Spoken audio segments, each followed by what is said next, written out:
Mario I. Álvarez Ledesma, licenciado en Derecho por la Facultad de Derecho de la Universidad Anáhuac, diplomado, maestría y doctorado en los Institutos de Derecho Comparado y Derechos Humanos de la Facultad de Derecho de la Universidad Complutense de Madrid, doctor en Derecho por la Universidad Nacional Autónoma de México y doctor honoris causa por la Universidad Autónoma de Baja California. Fue director ejecutivo del Centro Nacional de Derechos Humanos de la CNDH y director general de Derechos Humanos en la Procuraduría General de la República.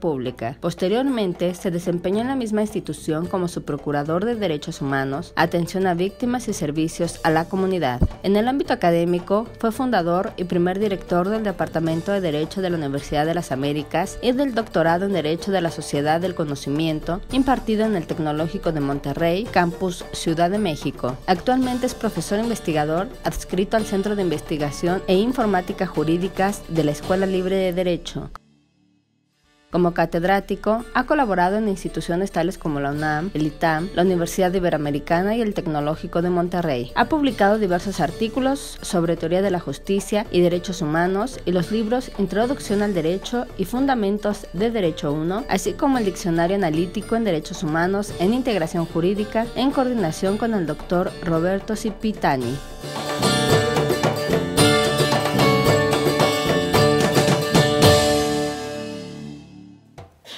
La charla tiene 9 apartados.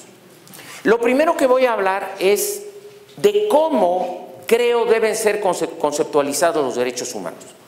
Como yo no estoy casado con el realismo verbal y me parece que la mejor manera de construir definiciones es a través del convencionalismo verbal, tengo una buena justificación intelectual para decir que las definiciones se construyen y dependiendo de las necesidades de los usuarios es que se van edificando estas definiciones. La definición que yo manejo es una consistente con mi teoría de los derechos humanos, a la que he llamado teoría multidimensional. Justo por ello, en la segunda parte explicaré cómo es que si nosotros atendemos al tema de derechos humanos desde varias dimensiones, les va a resultar extraordinariamente fácil entenderlo y, lo más importante, aplicarlo. A mí me ha tocado ser asesor de muchos procuradores y yo siempre les he dicho que los procuradores se van siempre por el tema de derechos humanos, Y lo que le queda como estigma a los gobernantes es el tema de derechos humanos, porque el tema de derechos humanos se mueve en 3 dimensiones. Una de ellas es la política y otra es la jurídica. Ahora lo verán. ¿Cómo funcionan los derechos humanos? Ahí les pongo un esquemita muy sencillo, donde les doy cuenta de cómo es que los derechos humanos funcionan y por qué a veces no funcionan. Y se quedan, como dijo la Corte Interamericana respecto de México, en derechos de papel. La Corte Interamericana le dijo eso a México, creo que es uno de los peores insultos que nos pudieran haber dicho. O sea, México es un país con derechos de papel, porque cuando contestamos los casos que eleva la Comisión Interamericana ante la Corte, pues los mexicanos decimos, pues que lo tenemos en la Constitución y tenemos las leyes y está la Comisión y la Corte. Y a la hora de los fregadazos, jóvenes, no pasa nada, porque los derechos humanos se quedan en el papel. Vamos a ver por qué es esta situación. Luego les hablaré del desarrollo histórico de los derechos humanos y va a ser particularmente útil porque si hablamos de la Constitución, van a ver que la Constitución de la Ciudad de México solamente se explica a partir de la evolución que han tenido los derechos humanos desde 1857. Sin esa evolución no se explica la Constitución de la Ciudad de México, que es extraordinariamente avanzada. Es una Constitución que hubiera sido imposible, por ejemplo, a inicios del siglo XX y ya no se diga en el siglo XXI. Es hasta esta parte del siglo XXI cuando se da lo que Gregorio Pérez Barba llamaba tránsito a la modernidad. Los derechos humanos corresponden a la modernidad de los países, entendidas como evolución de sus instituciones. Ahora lo explicaré. Luego les voy a platicar, teniendo lo otro muy claro, la evolución institucional de los derechos humanos en México. No me voy a ir hasta Hidalgo, porque alguno aquí se me va a morir de sueño. No. Vamos a empezar desde la Constitución del 57, para mí la gran Constitución. Esta Constitución tenía más claro que la original del 17 el concepto de derechos humanos. Los juristas que acuñaron la Constitución del 57 tenían perfectamente claro que los derechos humanos se movían en 3 dimensiones. Después voy a entrar a la reforma del 2011 y les voy a explicar cuál es el centro de gravedad de la reforma. El centro de gravedad de la reforma es el artículo 1 de la Constitución. Es una belleza de artículo y se los voy a explicar de manera muy sencillita con el predicado de los 5 párrafos. Y van a ver que es muy fácil entenderla, sea como ciudadano, que sea como autoridad. Luego voy a ir a la sentencia del caso Radilla de la Corte Interamericana. Esto es muy importante porque la sentencia del caso Radilla, a más de que a México le lee la cartilla en un caso de desaparición forzada muy grave, que debo decir que yo como funcionario conocí de ese tema, primero en la Comisión Nacional y luego en la Procuraduría, tuve la necesidad y el gusto de tratar a la señora Radilla, profesores ellos guerrerenses muy aguerridos, en el tema de desaparición de su esposo, que era un profesor rural, y que terminó en la Comisión Interamericana, y luego que había ya una visible solución con el Estado mexicano, porque nunca se encontró un elemento determinante que pudiera dejar claramente sentado que la desaparición obedecía a un agente del Estado mexicano, un error procesal de la Procuraduría General de la República, que omitió presentar ciertos documentos, hizo que la Corte Interamericana diera las afirmaciones de la Comisión Interamericana como buenas, y por eso se dio por sentado de que había una desaparición y que el Estado no había podido comprobar lo contrario. ¿Cuál es la trascendencia de la sentencia del caso Radilla? Bueno, que la sentencia del caso Radilla es la primera que le da un jalón de orejas serio a México. Y es tan importante la sentencia que modifica el control de constitucionalidad de nuestro país. Y lo modifica porque en México nos estábamos haciendo, más que de costumbre, como tío Lolo. No se los tengo que decir, ¿verdad? Bueno, ok. Luego me voy a ir a una cosa terrible, que es la famosa sentencia 293-2011 del Pleno de la Corte Mexicana, donde se genera la famosa doctrina de las restricciones constitucionales. Es un despropósito, ya les diré por qué, se explica en un contexto de temor de las Cortes Constitucionales Nacionales, de sentir que la Corte Interamericana les va a enmendar la plana sistemáticamente. Hay una sentencia muy similar de hace un año de la Corte Constitucional Argentina. Parece ser que los poderes judiciales federales de esos estados se han protegido contra lo que se llama globalización de la justicia en derechos humanos. Ya platicaremos sobre ello. Y luego va a ser muy sencillo entrar a la Constitución de la Ciudad de México. Muy sencillo, porque van a entender mucho de que me parece que el documento más evolucionado que tiene este país en materia de derechos humanos se llama Constitución Política de la Ciudad de México. Digo, tenemos muchas cosas feas en esta ciudad, ¿no? Y muchas maravillosas, más los que vivimos aquí de siempre, y sabemos que esta ciudad es increíble. A mí siempre me han invitado a largarme a diferentes lugares de la provincia, viajo mucho, pero yo siempre viviré en la Ciudad de México. ¿Por qué? Porque aquí nací y además es una ciudad que me explica, yo me encuentro en esta ciudad. A pesar de sus broncas me encuentro en esta ciudad y me da mucho gusto que tengamos un documento tan evolucionado. Si hay funcionarios del tribunal, les voy a dar algunas pautas, hay que empezar a aplicarla.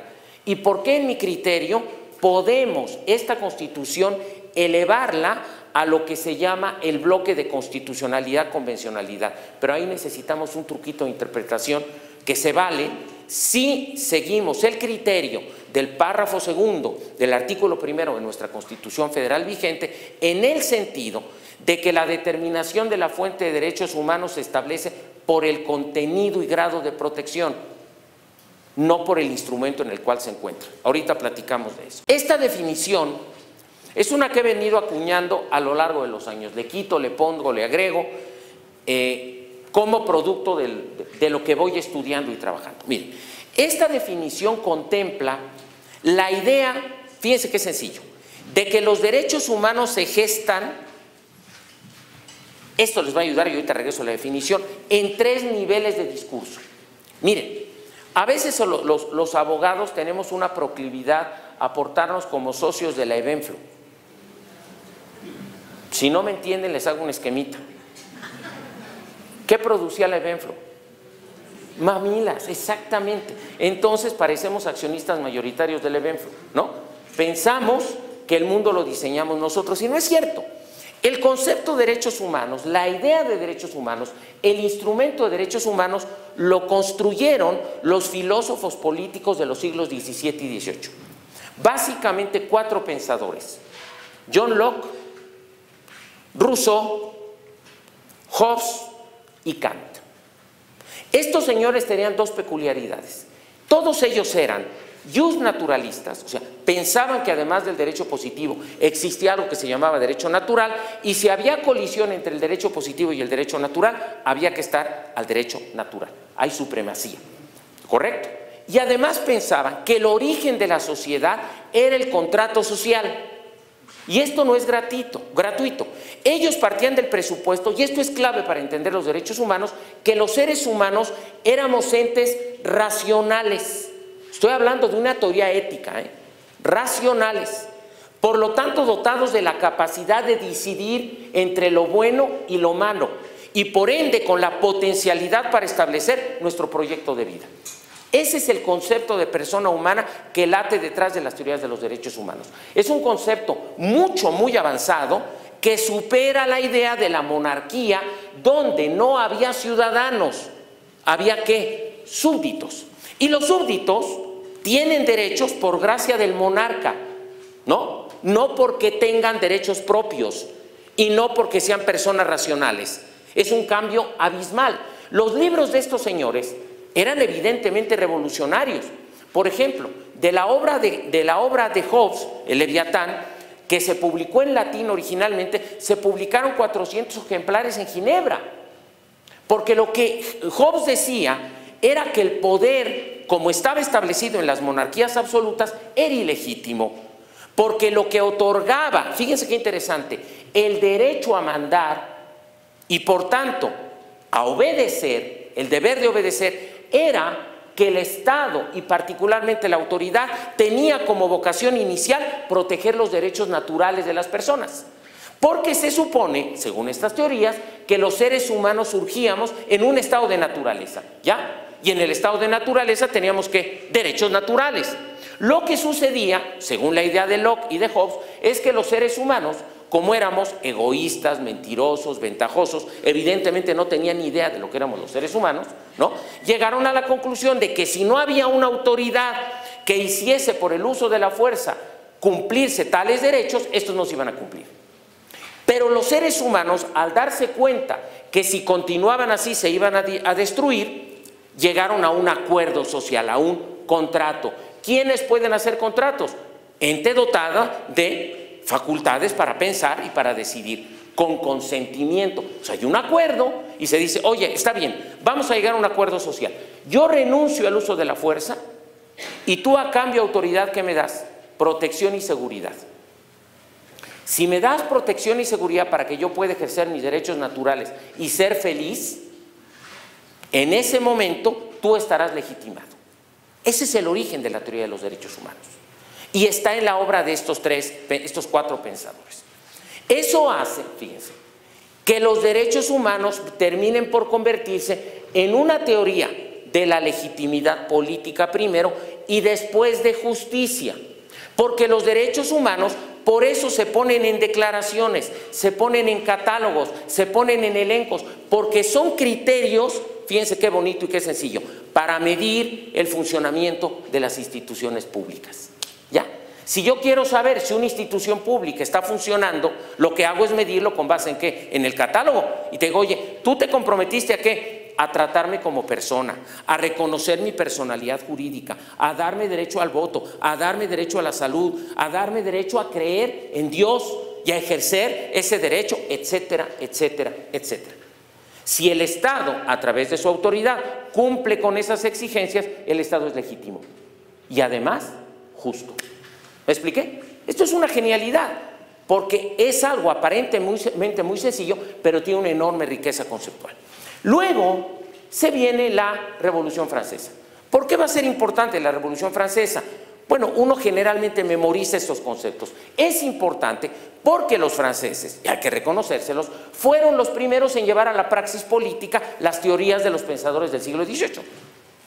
Y lo hicieron primero en declaraciones, y hay que también decir que quienes tuvieron un trabajo fundamental en esto fueron los gringos. Bueno, entonces no eran gringos, eran colonos, ¿no? De las 13 colonias inglesas. Antes de la Declaración Francesa de 1789, nos podemos encontrar, por ejemplo, la Declaración del Buen Pueblo de Virginia, que es tanto más bonita que la Constitución francesa. ¿Pero qué tienen los franceses que no tienen los gringos? Clase. Y lo que hicieron los franceses, con esa idea de que París es el ombligo del planeta, pues dijeron, los derechos, esta es una declaración que universal. Como los gringos son chiquitos, dijeron, pues es la declaración del buen pueblo de Virginia, ¿no? Una modestia intelectual muy grande. Los franceses dijeron, no, es la declaración que universal de derechos del hombre y el ciudadano. Muy francés, muy francés. Bueno, estos cuates lo llevan a la praxis y ahí vemos el cambio de lo teórico a lo práctico. ¿Y quiénes llegan al final de la fiesta? Pues los abogados, los evenflos. Llegamos al final, pero llegamos ya cuando el concepto se había concretado. Ya se había hecho una revolución con base en ese derecho, ya se había generado una teoría moral.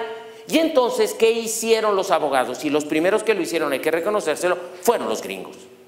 Los gringos fueron los primeros en plasmar en su constitución escrita, la primera constitución del mundo, los derechos humanos. En la primera parte de la Constitución, que a partir de ese momento, como se pensaba que los derechos humanos eran una consecución de carácter histórico, le llamaron parte dogmática, o sea, intocable. Quiere decir que a partir de ese momento nosotros ya tenemos las tres dimensiones modernas de los derechos humanos. Fíjense, lo voy a decir en inglés, porque es más fácil entenderlo. En la dimensión filosófica teníamos natural rights. En la dimensión política teníamos political rights. Y en la dimensión jurídica teníamos legal rights. Es que en inglés suena mejor, en español decir derechos jurídicos suena como a redundancia, ¿no? Bueno, pues esto lo tienen muy claro. Cuando se tienen esos tres elementos, se ha conformado lo que Gregorio Pérez Barba llama el tránsito a la modernidad. Cuando hablamos de derechos humanos en sentido moderno, hablamos de un concepto filosófico, político y jurídico. Por eso las bombas de los derechos humanos son de triple carga. ¿Ya lo entendieron? Los problemas de derechos humanos son problemas morales, son problemas políticos y son problemas jurídicos. Yo recuerdo a algún procurador, obviamente no digo nombres, digo pecados, que cuando me dijo, ¿cómo voy con un asuntote de esos terribles, que terminó aquí, por cierto, ese asunto? Le dije, vas mal. ¿Por qué voy mal? Pues, ¿tú crees que abriendo una averiguación previa resuelves el problema? Pues no, papá. Tienes un problema político muy serio y tienes aparte un problema ético, porque lo que estás vulnerando son valores fundamentales de las personas. Y le dije, cuídate, no te vaya a costar el puesto. ¿Y qué creen que pasó? Pues que se puso a litigar después, ¿no? Ok. Entonces eso nos va a explicar muy fácilmente lo primero. Miren, y entonces esta definición es muy clarita, muy sencilla y muy propositiva. Los derechos humanos son primero, ¿qué cosa? Exigencias éticas de importancia fundamental que se adscriben a toda persona, ya sabemos lo que es persona humana, sin excepción por razón de esa sola condición. Exigencias sustentadas en valores y principios, ahí vamos a esto, como los de autonomía moral, como los de dignidad y los de universalidad, que se han traducido históricamente en normas de derecho nacional e internacional en cuanto a criterios de justicia y legitimidad política. ¿Facilito? Bien facilito, ¿no? Muy facilito. Yo a mis alumnos les digo que este curso, cuando yo les doy ese curso, es como un supositorio, pero de colores. Bueno, esto nos va a ayudar a quitar algunos mitos. Todas las teorías están acompañadas de mitos y la teoría de los derechos humanos no es la excepción. Vamos a tratar de resolver algunos de esos mitos. Primero, el discurso de los derechos humanos entronca, como vimos, y nace de la filosofía moral. Tiene que ver con una disquisición filosófica respecto a qué son las personas, qué valores las componen y cómo deben ser tratados los seres humanos ante otros poderes. Y ese tema no es nada sencillo. La gente piensa que los derechos humanos no tienen teorías contrarias, pero hay una larga serie de teorías contrarias en contra de los derechos humanos. No me voy a poner aquí a darles una clase de ética, pero el determinismo ético, el comunitarismo, son algunas de las corrientes. Una forma de comunitarismo, para que me lo entiendan, es el nazismo. o la teoría del apartheid. El determinismo dice, por ejemplo, que los seres humanos no somos entes libres, sino que estamos condicionados por nuestro sexo, nuestra nacionalidad, nuestra edad, nuestro origen social. Entonces yo reacciono como reacciono y pienso como pienso porque soy macho, alfa, macho, mexicano, y fui a la escuela y yo sí me quedé a clase. Entonces yo pienso y actúo, dicen los deterministas éticos, por eso, no porque sea un ente libre. Entonces es una teoría dura, ¿eh? Entonces hay que tener mucho cuidado. Hay un montón de teorías en contra de esto, hay que tenerlo presente. Número 2, hay que establecer qué entendemos por persona humana. El centro de gravedad de los derechos humanos es cómo conciben a la persona humana. Los problemas que tienen algunos servidores públicos cuando violan derechos humanos, o aquellos defensores de derechos humanos que salen de su casa y ya le pegaron a su mujer antes de irse, esos señores tienen no errado un concepto de derechos humanos. Porque un seguidor de la teoría de los derechos humanos no puede ser déspota, no puede discriminar y tiene que tratar con respeto a la dignidad de todos los seres humanos y lo tiene que hacer de forma natural, porque si no entonces está contradiciendo. ¿Estamos de acuerdo? Entonces esto requiere cierto grado de consistencia. Es como aquellos secretarios de Hacienda en el pasado, ¿se acuerdan? Que salían a la calle a decir hay que pagar la tenencia y cuando se acercaba un reportero sus coches no habían pagado la tenencia. ¿Pierden qué? Autoridad moral. Muy bien. Ahora, los derechos humanos, como bien, tienen un tránsito histórico que comienza siendo filosófico, sigue siendo político y encalla en lo jurídico. Pero hay algo todavía más importante. El concepto de derechos humanos, y no lo pierdan de vista, es un instrumento. Lo voy a repetir 3 veces para que no me vayan a difamar. Instrumento. Los derechos humanos son una herramienta. ¿Para qué? Para contener los abusos de poder y empoderar a las personas. Eso es básicamente. Con defectos, con limitaciones y con broncas, ya veremos cuáles son. Por eso hay que entenderlo así. Pero ojo, los derechos humanos es una herramienta filosófico, político, jurídica, sofisticadísima, que a veces colocamos en manos de orangutanes, con respeto para los orangutanes. Para que me entiendan, les voy a poner un ejemplo para que vean que no ando tan errado. Han inventado los médicos, extraordinarias genialidades que tiene la raza humana, un instrumento para hacer intervenciones quirúrgicas poco invasivas, muy poco invasivas. No sé si lo han escuchado, se llama Da Vinci.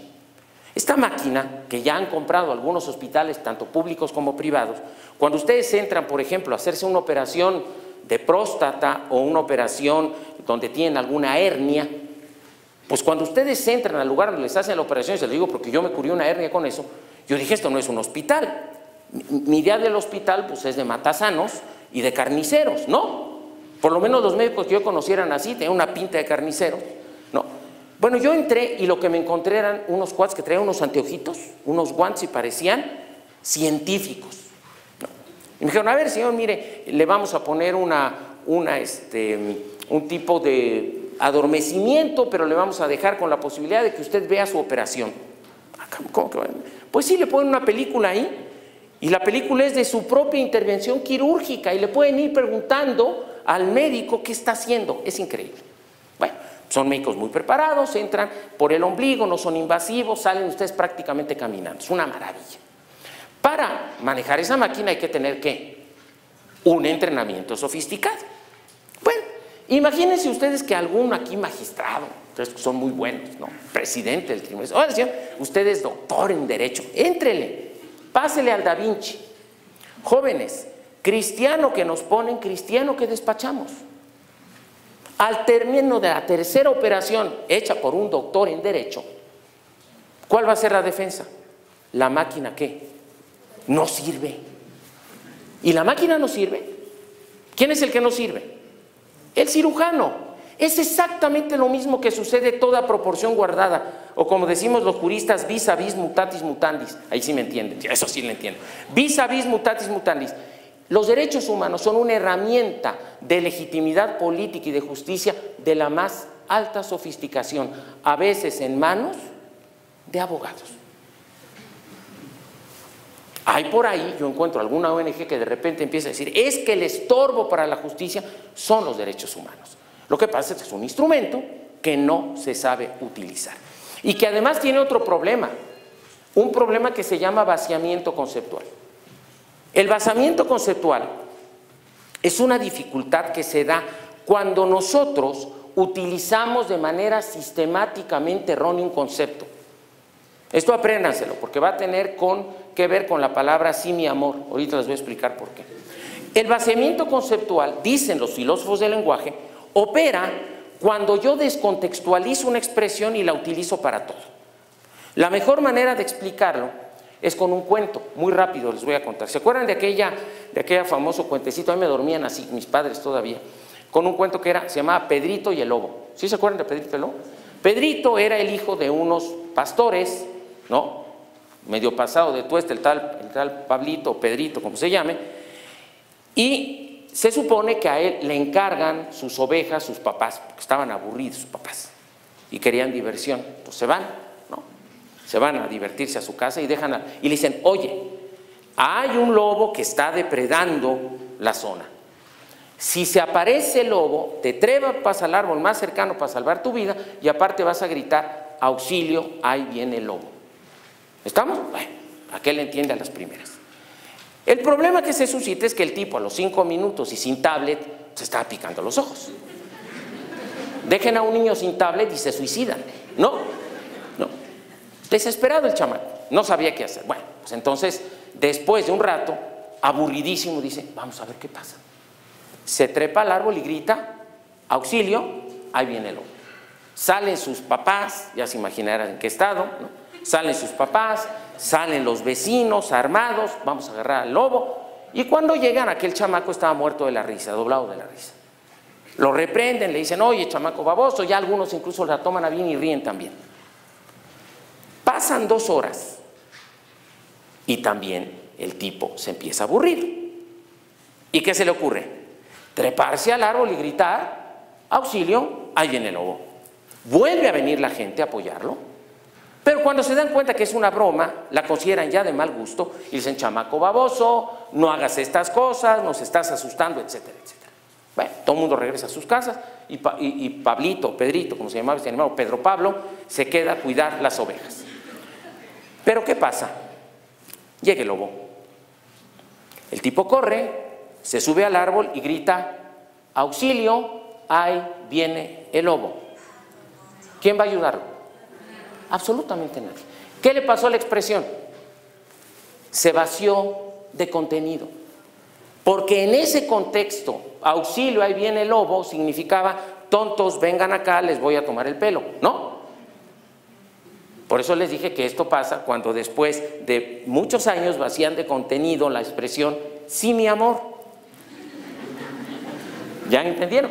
Que puede significar lo que ustedes crean, ¿no? La llenan de contenido. Pues eso es exactamente lo que pasa. Yo me acuerdo que una vez cuando yo trabajaba en la Procuraduría y estaban declarando a los policías judiciales, yo me acerqué para ver cómo estaban integrando la averiguación los muchachos y estos estaban pegados estaban 2 policías judiciales y uno le dice al otro, ¿qué hubo, pareja? ¿Y tú qué haces? Pues aquí declarando, mano, presentaron una queja en la CNDH. ¿Y de qué te acusan? Pues que dizque de violación a derechos humanos. El otro le contesta, ay, güey, yo pensé que era algo más grave. ¿Ya me captaron? ¿Qué pasó con la expresión? Se vació de contenido. Y yo les pregunto, ¿la expresión violación a derechos humanos se ha vaciado de contenido en México? Bueno, ahí se las dejo. ¿Ok? Entonces, teniendo esto ya muy claro,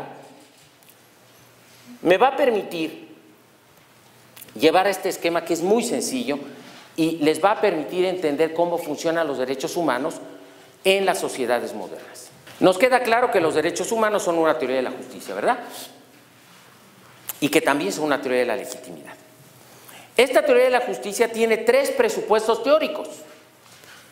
Para que podamos hablar de derechos humanos, toda teoría de los derechos humanos parte del presupuesto que los seres humanos son ¿qué? Entes racionales, dotados de la capacidad para distinguir entre lo bueno y lo malo, por eso los podemos castigar y por eso los podemos dar derechos. Todas las instituciones occidentales están basadas en la idea de consentimiento, ¿eh? Las instituciones políticas, los contratos, los convenios, las penas del derecho penal, todo parten del presupuesto que la persona en el momento decisivo pudo optar entre cometer un delito y no cometerlo. Por eso los incapaces son inimputables. Toda la teoría está basada en eso, se llama principio de autonomía de la voluntad. El segundo principio, refinado por el famosísimo Immanuel Kant, es el llamado principio de dignidad humana, que parte del presupuesto que dado que los seres humanos están dotados de voluntad, yo no puedo pasar sobre la voluntad de las personas. Uno de los temas recurrentes con los que yo me encontré en la Comisión Nacional es que los médicos resultaban ser los principales de hospitales públicos violadores de derechos humanos. Nunca lo entendía. Llegaba una persona con altos índices de tener osteoporosis, una mujer mexicana de X edad que había iniciado su vida sexual muy joven y se había embarazado muchas veces, pues a los 30 años ya tenía problemas de osteoporosis. Pasa con el médico dice, señora, ya no se puede volver a embarazar, va usted a tener un problema de salud grave, se le van a romper los huesos. ¿Cómo que no? No, señora, no puede por esto y esto. Aquella señora no entiende, ¿qué hace el médico? Le dice, señora, déjeme revisarla. Cuando está haciendo el tacto, le coloca el dispositivo intrauterino sin su consentimiento. Esa es la principal causa de violaciones a derechos humanos en la CNDH, por si no lo sabía. Claro, la señora continúa su vida, sale de ahí, quiere embarazarse, no se puede embarazar, va con un médico privado y el médico dice, tiene usted un dispositivo intrauterino, nunca lo consintió, presentan queja en la Comisión Nacional. Cuando viene la queja y le preguntan al médico, ¿qué dice el médico? Si lo que hizo fue salvarle la vida. El punto es, espérame, me vas a salvar la vida, pero con mi consentimiento. Esto es central en derechos humanos. Si no lo entendemos, estamos perdidos. Por eso el consentimiento informado en materia de salud es central. Central. Testigos de Jehová y otras muchas broncas. Esto hay que entenderlo muy bien.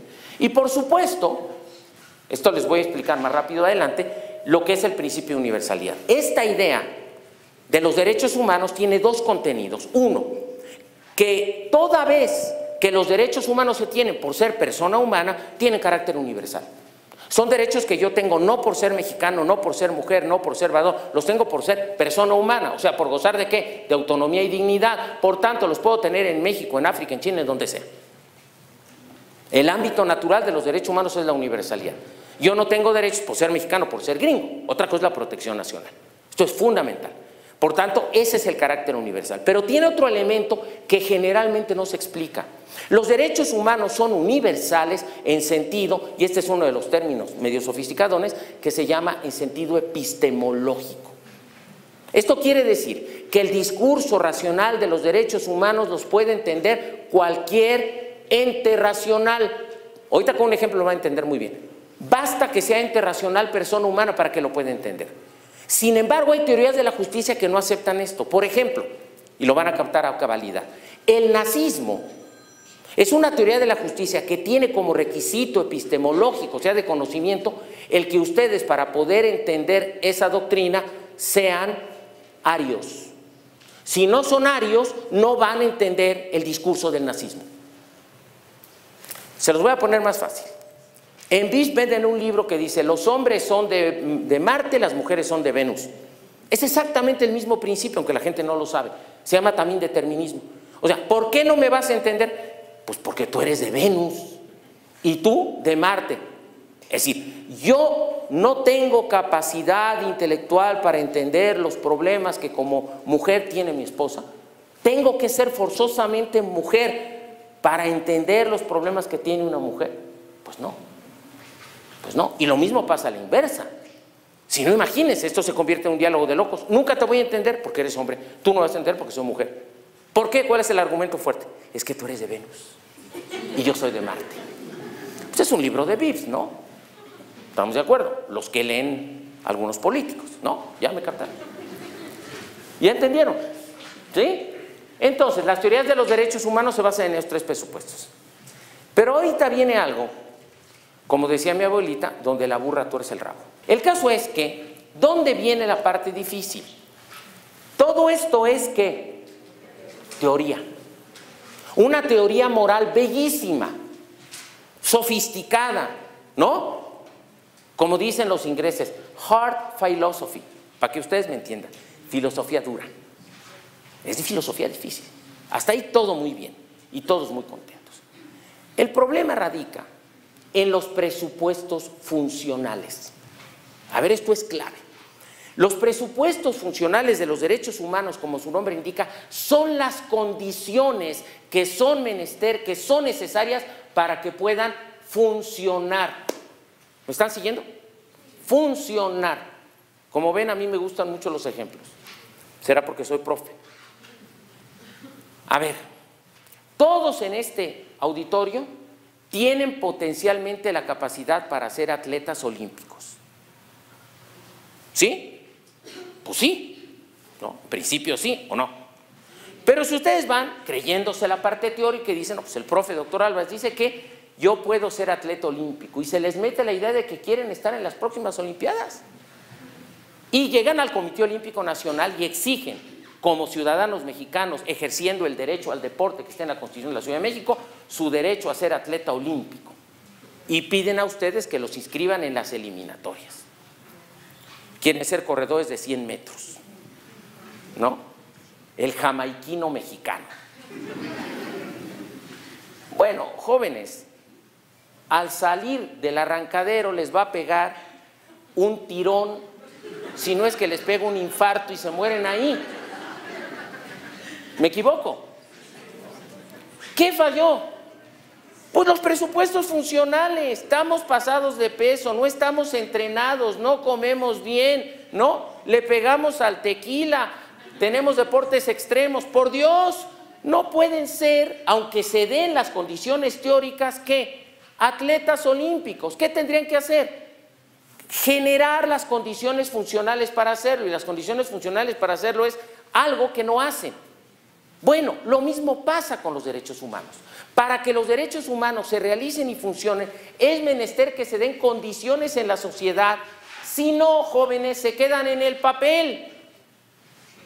¿Qué condiciones son menester para que los derechos humanos funcionen? Primero, es necesario que haya democracia. Si no hay democracia, los derechos humanos y la carabina de Ambrosio son la misma cosa. Vean qué pasa en China, vean qué pasa en Rusia, vean qué pasa en Venezuela, vean qué pasa en Cuba. Olvídense de ideologías, no son sociedades democráticas, por tanto no hay ciudadanos, por tanto no es relevante la voluntad de los ciudadanos. ¿Ya? Segunda condición, tiene que haber un cierto desarrollo económico. Jóvenes, como dicen los gringos, the rights cost, los derechos humanos cuestan. Hace poco me contrataron para hacer un estudio de prevención terciaria, llego a los penales de Tamaulipas, jóvenes, no tienen agua. Se bañan con jicarazos los muchachos duermen parados, amarrados. Pues ¿cómo van a tener reinserción social con eso? Necesitan rehacer el penal, ¿están de acuerdo conmigo? Tercero, un entorno cultural en el que vive cierto grado de pluralismo moral, o sea, tolerancia y educación. ¿Oyeron bien?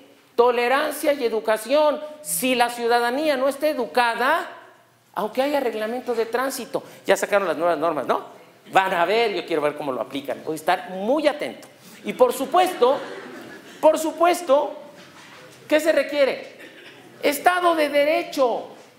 Si ustedes no tienen estas condiciones funcionales, señores, los derechos humanos se quedan en la teoría. Como dice la Corte Interamericana, son derechos de papel. ¿Me están siguiendo o no? Es más, la fórmula es exactamente inversa, es inversamente proporcional.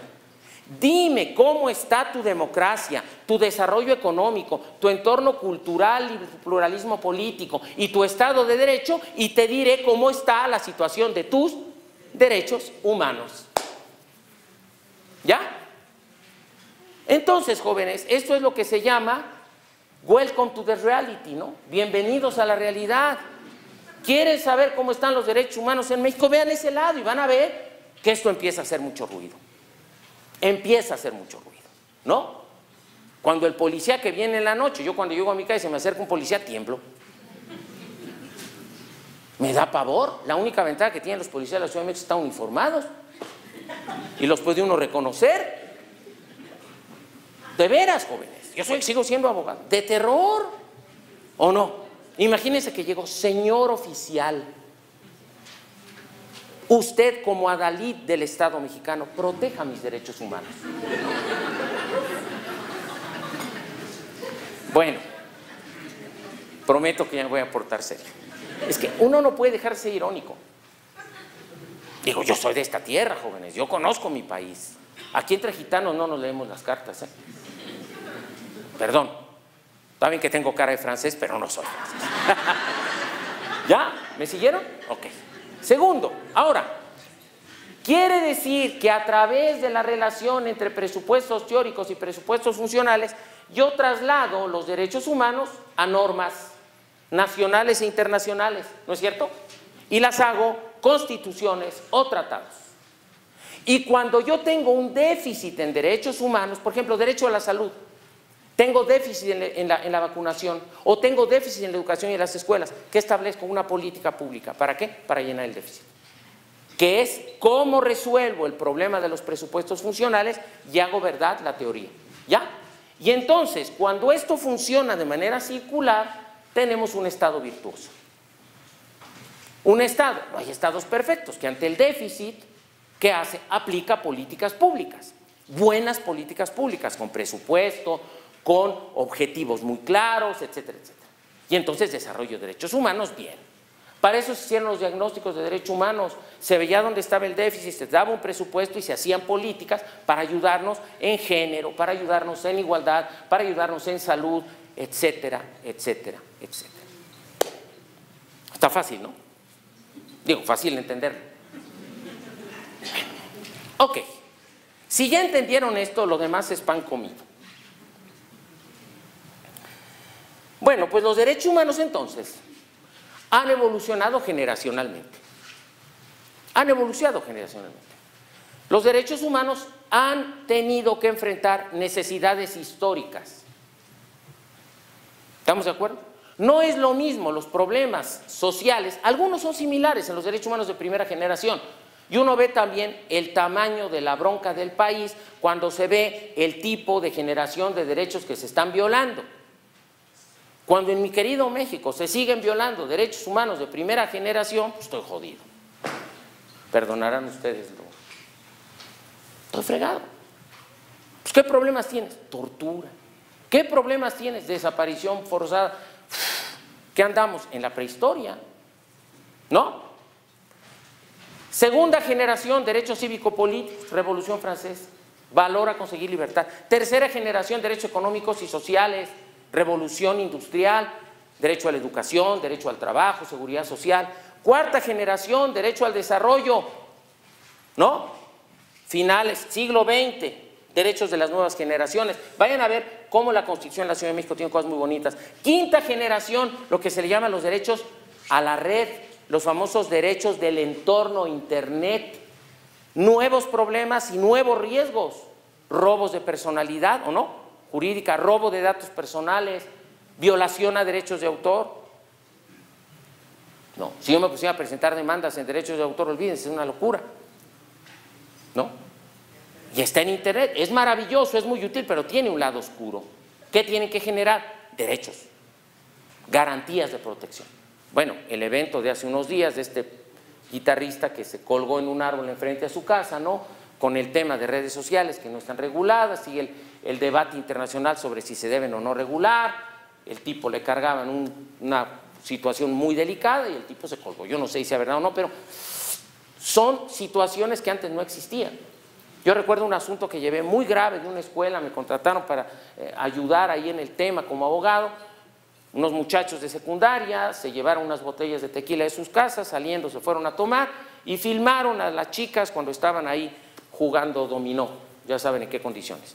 Y subieron a la red los videos. ¿Cómo protegen a la chica esta? Se tiene que cambiar de planeta.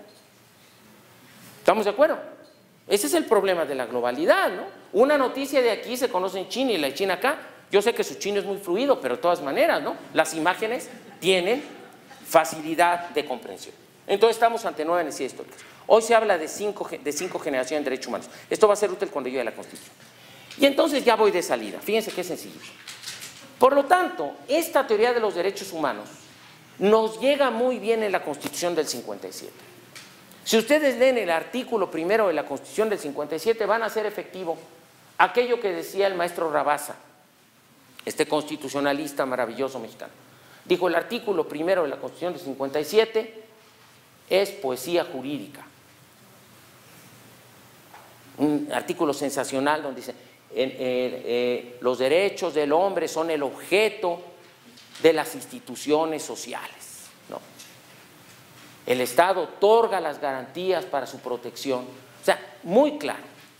Pero luego llega el constituyente del 17 y modifica esto, porque Carranza tenía una fijación por el positivismo jurídico y le encarga a Trinidad Macías, a un diputado, le dijo: saca de la Constitución todo lo que huela moral. Y entonces quitó el concepto de derechos del hombre y dejó el de garantías. Y en el derecho mexicano fue el único país en el mundo donde garantía significaba al mismo tiempo el derecho protegido y el medio de protección, ¿no?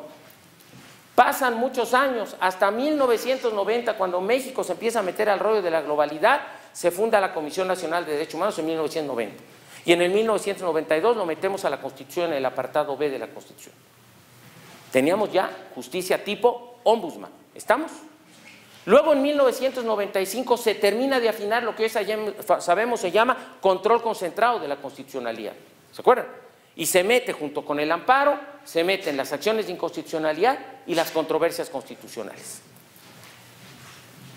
Pasan 3 años más y en 1998 el presidente Zedillo firma la competencia contenciosa de la Corte Interamericana y el 24 de febrero del 99 aparece publicada en el Diario Oficial de la Federación.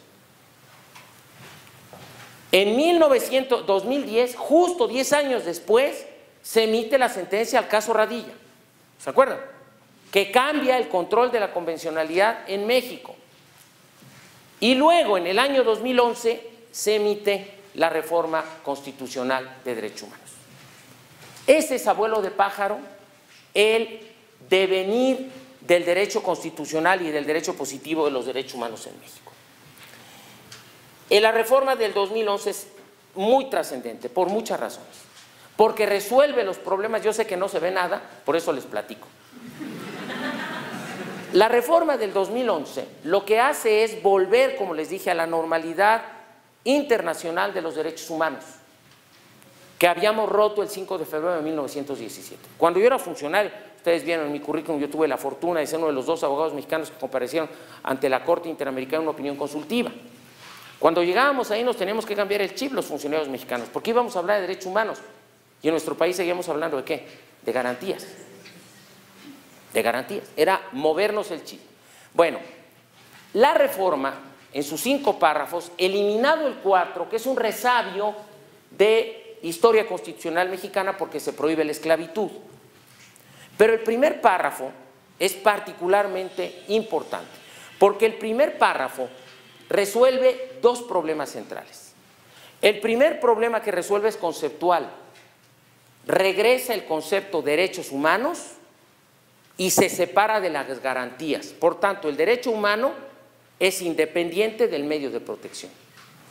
Se resuelve otro problema central, el problema de las fuentes de los derechos humanos. Las fuentes de los derechos humanos quedan clarísimas en la Constitución y tú tienes fuentes de origen nacional y de origen convencional o internacional. Tratados internacionales, Constitución. ¿Correcto? Y esto es muy importante porque los tratados internacionales se vuelven autoaplicativos. Cuando yo estaba muy chavo y quería improvisar, presentaba amparos citando tratados internacionales. Los jueces de distrito se reían en mi cara. Hoy ustedes pueden citar directamente tratados internacionales porque son autoaplicativos. Antes teníamos que hacer un ejercicio de armonización y se le preguntaba al Estado mexicano: oye, ¿por qué no aplicas el tratado internacional? Por ejemplo, la Convención de Belém do Pará, tan importante para las mujeres. Ah, es que no tengo armonizada la legislación secundaria. Este problema desaparece. ¿Correcto? Y hay algo muy importante. El párrafo primero de la reforma, del nuevo artículo primero, por eso, con toda razón, decía Carbonell, este constitucionalista mexicano, marca un nuevo paradigma. Porque nosotros nos convertimos técnicamente en lo que los alemanes llaman constitución abierta. ¿Qué es una constitución abierta? Una constitución abierta es una constitución que permite al Estado llevar a cabo 2 tipos de determinaciones soberanas. La primera es aceptar que pueden provenir derechos humanos con la misma jerarquía que los derechos constitucionales. Y segundo, reconocer la competencia jurisdiccional de tribunales internacionales. México tiene muy más regulado lo de la Corte Penal Internacional en el artículo 21, pero tiene reconocida la competencia de la Corte Interamericana de Derechos Humanos. Por lo tanto, las sentencias de un tribunal supranacional son vinculatorias para el Estado mexicano en términos de responsabilidad internacional. Eso está justificado por el artículo primero. En el párrafo segundo del artículo se pone algo muy importante, los dos criterios de interpretación de los derechos humanos. Primero, el de interpretación conforme, que es a través del cual vamos a meter el tema de test de convencionalidad, y tenemos el principio pro persona, que es un principio donde no me importa de dónde viene la norma protectora. ¿Qué me importa? El nivel de protección, aunque la Corte después se desdice. En el párrafo tercero tenemos dos elementos clave. Tenemos la obligación general de respeto a derechos humanos y técnicamente la Constitución de la Ciudad de México lo repite, lo hace bien. La Constitución van a ver que tiene cosas muy interesantes. Y en el segundo párrafo, viene en la segunda parte, el párrafo tercero, establece lo que yo llamo obligación especial de respeto en casos de violaciones a derechos humanos. Cambian las actividades del Estado.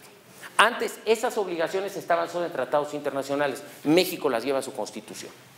Luego viene el párrafo cuarto, que como les dije es un rezago histórico, y finalmente en el párrafo quinto viene el llamado principio de dignidad humana y por tanto la prohibición de discriminación.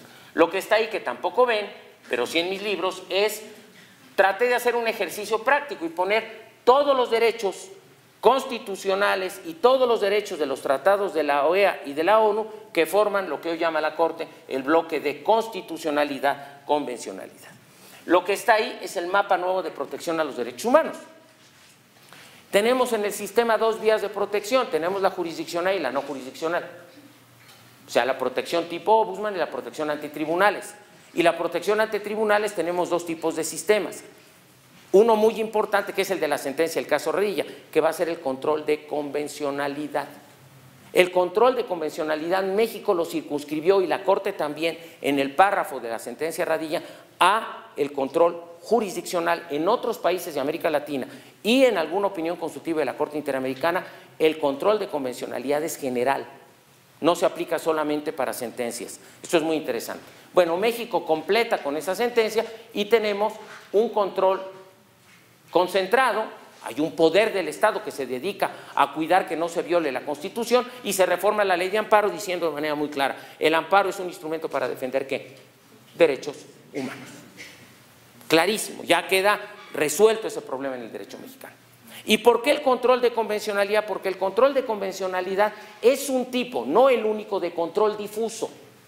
¿Cuál es el objetivo del control difuso? Como su nombre indica, que los jueces, desde el primer momento que traban contacto con un tema de derechos humanos, puedan aplicar la Convención Americana sobre Derechos Humanos, por eso se llama control de la convencionalidad, y decidir si hay una colisión entre una norma del derecho mexicano a ese nivel y la Convención Americana sobre Derechos Humanos, haciendo ejercicio de convencionalidad.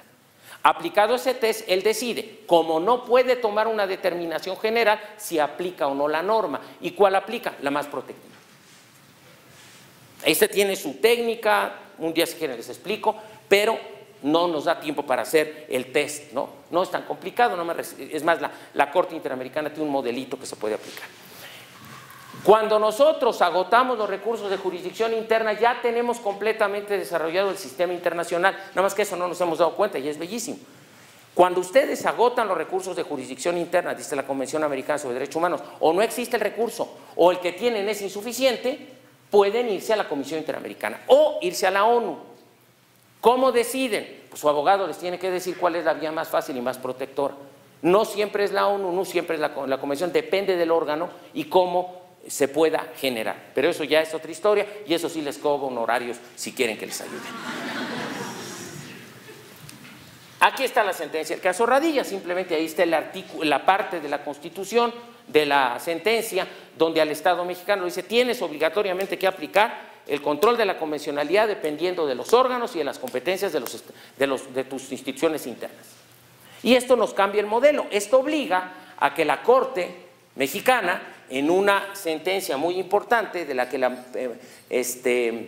ponente final fue la ministra ya en retiro, Margarita Luna Ramos, Arman incluso un esquemita muy fácil donde dice dónde hay control concentrado, dónde hay control difuso, etcétera, etcétera. Y eso lo encuentran ustedes ya en el mismo desglose de la sentencia. Me estoy apurando para terminar y que no se queden dormidos. Finalmente, hay una... ¿Se acuerdan de la canción de Ricky Martin? Un pasito para adelante, ¿no? ¿Y qué? ¿Y qué? ¿Tres para atrás? ¿O cómo es? Más allá de la broma, hay razones de política judicial que tendríamos que explicar en otro contexto, pero la Corte Mexicana, en una contradicción de sentencias en el Pleno, adopta la determinación, la sentencia 293-2011, donde en mi criterio hace nugatorio buena parte del problema del avance de la reforma.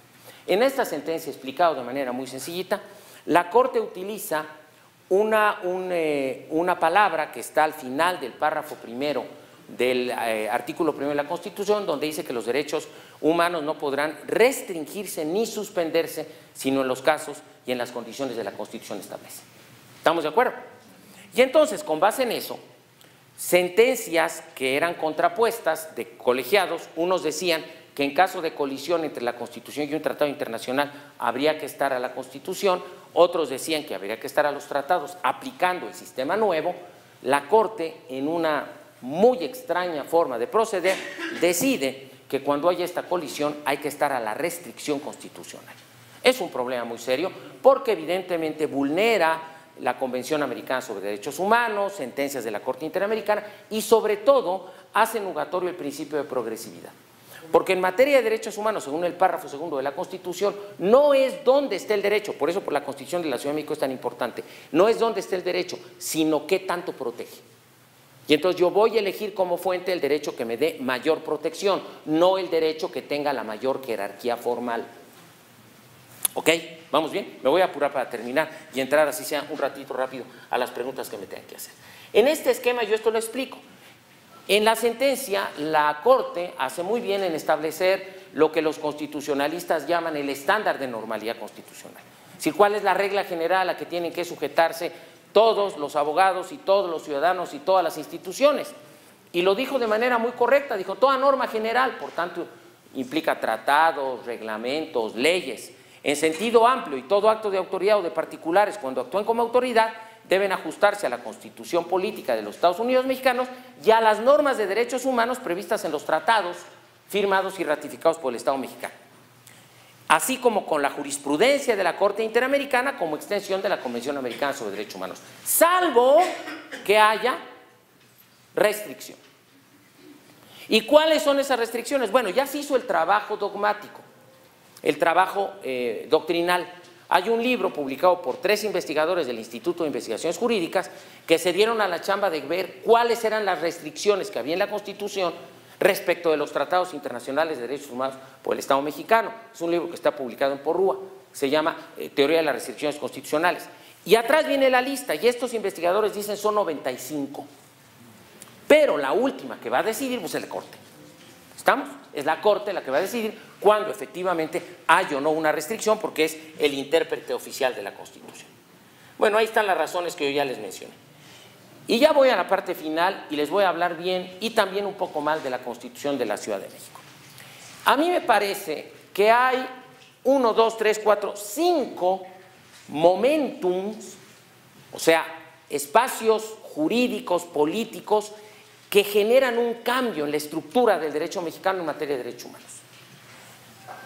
En este siglo es, por supuesto, la reforma constitucional, pero con él la sentencia del caso Radilla, que nos modifica el control de constitucionalidad en México. Por tanto, la resolución 912-2010 que explica cómo debe hacerse el control de la constitucionalidad y de la convencionalidad en el derecho mexicano. También la contradicción de tesis, esta de restricciones, la 293-2011, por supuesto la nueva ley de amparo, y a mí me parece que el siguiente momentum clave por el contenido que van a ver ahora, la Constitución Política de la Ciudad de México. La Constitución Política de la Ciudad de México es muy avanzada, insisto, tiene en mi criterio y con todo respeto algunos errores técnicos, pero es sumamente avanzada por lo que les voy a mencionar ahora.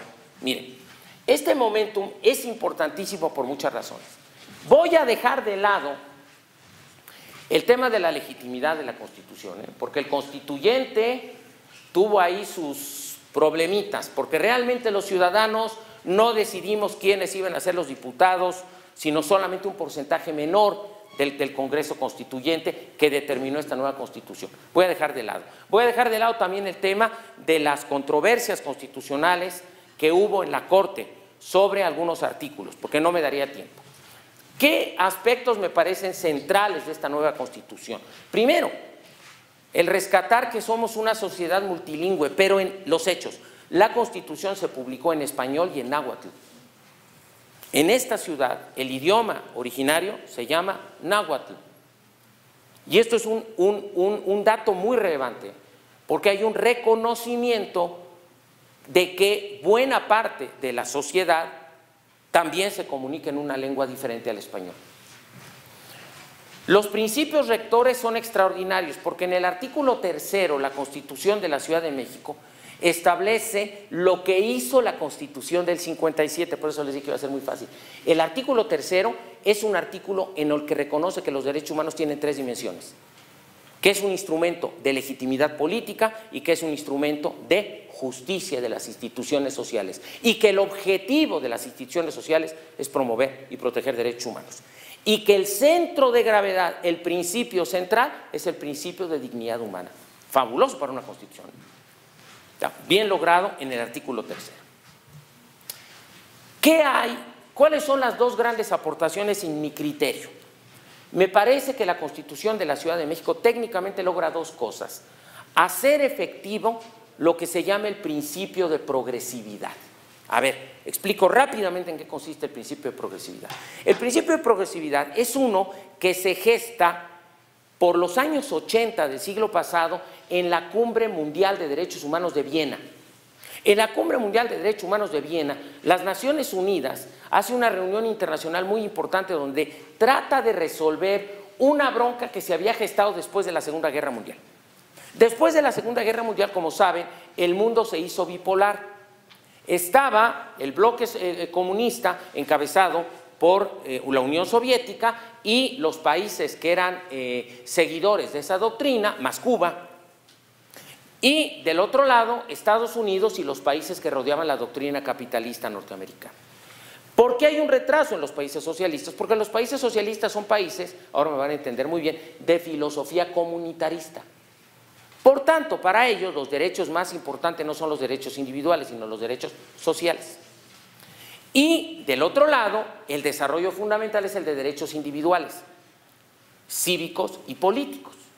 Eso hace que en 1966 las naciones no se pongan de acuerdo y las Naciones Unidas se ve constreñida a publicar dos tratados internacionales: el Pacto Internacional de Derechos Civiles y Políticos y el Pacto Internacional de Derechos Económicos, Sociales y Culturales. ¿Por qué? Porque la presión internacional fue tan grande que los gringos dijeron: no, los que tienen prioridad político, jurídica, histórica son los derechos de primera y segunda generación. Mientras que los rusos y sus cuates dijeron: no, los derechos que tienen prioridad histórica, política y social son los derechos DESC, que se llaman derechos económicos, sociales y culturales. Como no se ponen de acuerdo, la ONU se tiene que ver constreñida a firmar dos tratados en 1966. Y eso partió al planeta. Entonces, unos se fueron por los derechos sociales y otros se fueron por los derechos individuales. Y los dos se equivocaron. Porque si ustedes iban con los cubanos, decían: oye, hermano, pero aquí no pueden votar, no hay derecho a la personalidad jurídica, no hay libertad de credo. Decían: es que, hermano, primero tenemos que comer, educarnos y hacer patria. Ah, pues está bien. Iban ustedes con los gringos y les decían: yo, maestro, pues es necesario desarrollar la salud, la educación. Primero las libertades individuales y luego vamos a los derechos progresivos. ¿Se acuerdan de este rollo, no? En 1980, ya que se veía muy cerca la caída del muro de Berlín y por tanto la caída del mundo socialista, la ONU se avienta el tiro de decir: señores, todos los derechos humanos para todos. Y para poder hacer esta interpretación, fíjense qué interesante, se inventan los principios de derechos humanos que ya aparecen en nuestra Constitución mexicana y se dice: por tanto, los derechos humanos son que indivisibles. Claro, no puedes hablar de derechos de un tipo y de otro tipo. Son interdependientes. Tú no puedes hablar de derecho a la libertad de reunión individual y no política, y no tener derecho a la libertad de reunión política. ¿Ya me captaron? Son los dos. Tercer elemento, son universales, ya lo entendimos a cabalidad. Y el último elemento, son progresivos. Doy esa explicación y les cuento lo que hace la Constitución de la Ciudad de México, que es maravilloso. La progresividad debe ser entendida en dos sentidos.